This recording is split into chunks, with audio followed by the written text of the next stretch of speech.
histoire tirée d'un roman d'espionnage. C'est à ça qu'on a assisté récemment alors qu'un scientifique que plusieurs décrivent comme étant le cerveau du programme nucléaire iranien a été assassiné dans une opération secrète en plein jour, au beau milieu du pays.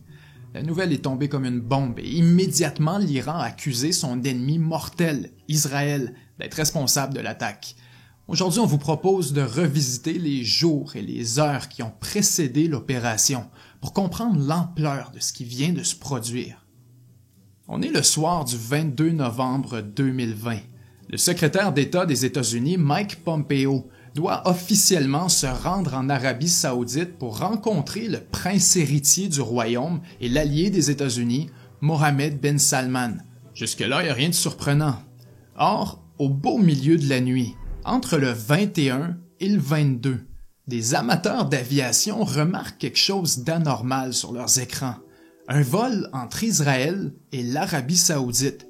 Ça saute aux yeux parce que les deux pays officiellement se détestent, qu'il n'y a aucune compagnie aérienne qui exploite de trajet entre les deux, mais encore plus parce qu'on remarque que l'avion en question est en fait le jet privé de nul autre que le premier ministre d'Israël, Benjamin Netanyahou. Il atterrit près de la côte saoudienne à Neom et repart dans le plus grand secret à peine 2 heures plus tard. Le lendemain, la nouvelle fait les manchettes à travers le monde. Mais qu'est-ce que faisait Netanyahou? Et c'est là que les choses deviennent réellement intéressantes.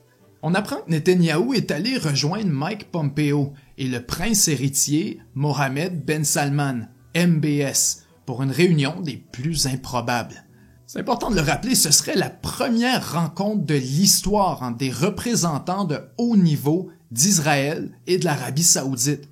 On apprend ensuite qu'un autre personnage presque mythique accompagnait le premier ministre, Yossi Cohen, le chef du légendaire Mossad, les services secrets israéliens.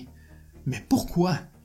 La communauté internationale se gratte la tête dans l'incompréhension la plus totale. L'Arabie Saoudite nie en bloc. Pour eux, la rencontre n'a jamais eu lieu. Les États-Unis refusent de commenter les rumeurs. Israël garde le silence aussi. Visiblement, quelque chose se prépare. On entend souvent qu'à la guerre, les ennemis de mes ennemis sont mes amis. Donc, faut savoir que la raison pour laquelle le secrétaire d'État Mike Pompeo est allé en Arabie Saoudite, c'est en fait pour explorer des manières d'augmenter la pression sur l'Iran, l'ennemi juré du royaume saoudien, mais aussi d'Israël. Et c'est ainsi que soudainement les morceaux se complètent à merveille, parce que s'il y a une chose qui unit l'Arabie Saoudite, les États-Unis et Israël, c'est l'inquiétude du programme nucléaire iranien. Le calcul est très simple à comprendre. L'Iran aspire à être une puissance nucléaire, et ça va contre les intérêts des 3 puissances qui s'y opposent. D'un côté, vous avez Israël, qui a peur d'être attaqué, probablement avec raison.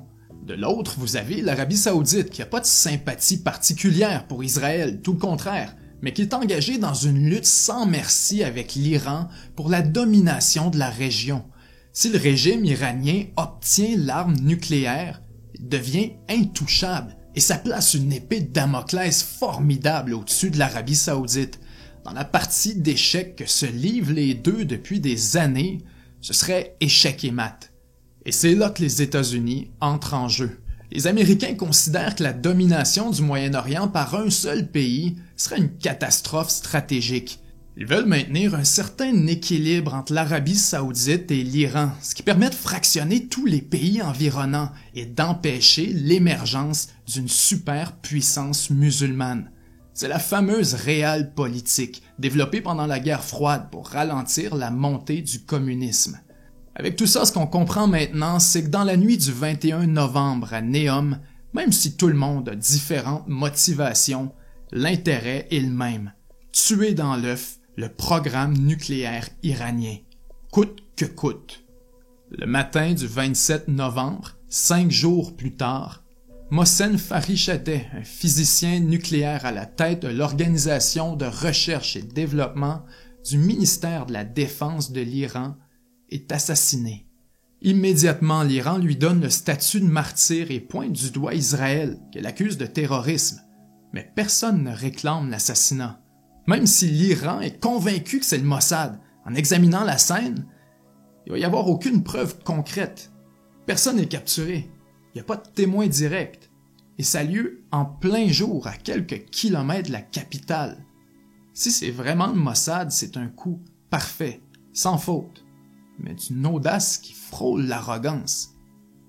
La question qui est absolument légitime à poser à ce point-ci de la vidéo, c'est comment ils ont fait. Une opération de la sorte, c'est un défi logistique gigantesque, presque impossible à relever. Infiltrer des agents aussi profondément dans le territoire d'un ennemi juré pour abattre un scientifique tellement haut gradé qui est flanqué en permanence de ses propres gardes du corps pour finalement sortir du pays en douce, ni vu, ni connu.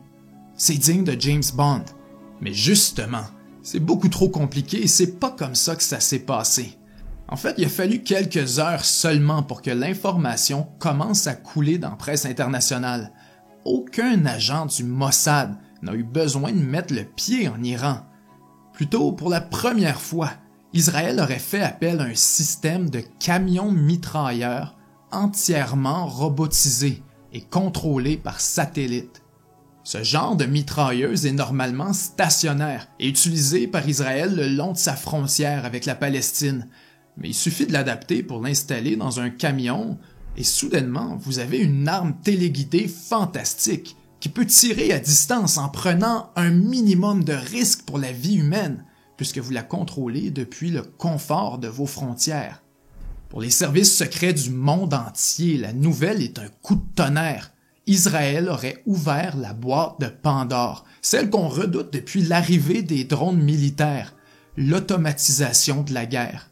Parce que si les drones ont été un premier pas dans le domaine, ils ont toujours été perçus comme une science inexacte. Ils causent beaucoup de dommages collatéraux, ils dépendent largement de la météo et sont souvent abattus par l'ennemi. Or, en utilisant des robots sur le terrain, il devient possible d'infiltrer clandestinement un pays et de le frapper sans même risquer d'être identifié. Ça, c'est une dimension nouvelle qui n'est pas sans conséquence puisqu'elle crée un précédent.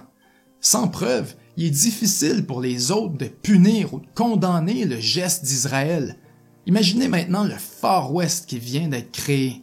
Aucun chef d'État n'est à l'abri, aucun scientifique, aucun opposant politique ou figure médiatique n'est maintenant intouchable. Avec une attaque du genre, les notions habituelles d'imputabilité n'existent plus, puisqu'il est impossible de prouver la responsabilité du coupable. On ne sait pas jusqu'à quel point les États-Unis ou l'Arabie saoudite pourraient avoir été impliqués dans les détails, mais ils étaient certainement au courant de l'opération. Farid Chatteh était soupçonné depuis des années par les États-Unis et Israël de diriger le programme nucléaire de l'armée iranienne.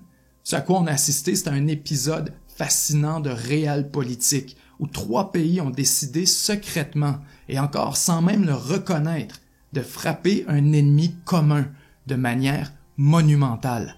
C'est aussi un pas de géant vers une guerre de plus en plus automatisée et clandestine.